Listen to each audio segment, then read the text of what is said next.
কখনো খেলোয়াড়দের নিজেই এগিয়ে দিয়েছেন পানি, কখনো আবার গলা ফাটিয়েছেন ডাগ আউট থেকে। গোল খেয়েও মাথা ঠান্ডা রেখে মাঠেই সাজিয়েছেন নিখুঁত পরিকল্পনা, আর তাতেই বাজিমাত।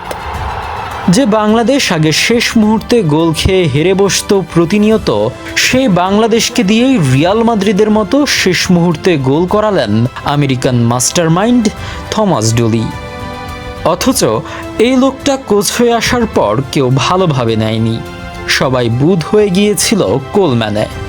ডুলি তখন শান্ত থেকেছেন, দলের খেলোয়াড়দের বোঝার চেষ্টা করেছেন।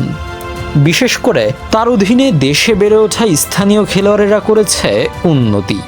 তার জলজান্ত প্রমাণ তপুর 2 গোল। ডুলি এক ম্যাচেই বদলে দিয়েছেন বাংলাদেশের চেহারা, জানান দিলেন তিনি কি জিনিস। এমনি এমনি তো আর 2টা বিশ্বকাপ খেলেননি। 98 বিশ্বকাপে তো আমেরিকার মতো দলের অধিনায়কত্ব করেছেন তিনি। মাঠ ছেড়ে কোচিংয়েও সমান দক্ষতার প্রমাণ দিয়েছেন থমাস ডুলি। 2011 থেকে 2014 সাল পর্যন্ত তিনি কিংবদন্তি ইয়র্গান ক্লিন্সম্যানের অধীনে যুক্তরাষ্ট্র জাতীয় দলের সহকারী কোচ হিসেবে কাজ করেছেন।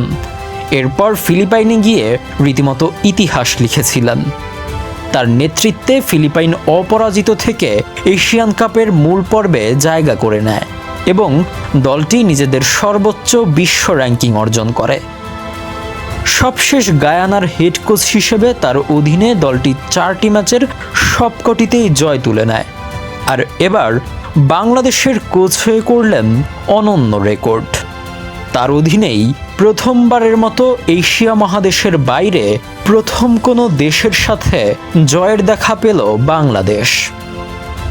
ডুলির পরিকল্পনায় স্পষ্ট, দল গড়ে তোলার বিশেষ দক্ষতা এবং এশিয়ান ফুটবলের বাস্তবতা ও চ্যালেঞ্জ সম্পর্কে গভীর ধারণা নিয়ে এবার বাংলাদেশে এসেছেন এই আমেরিকান কোচ।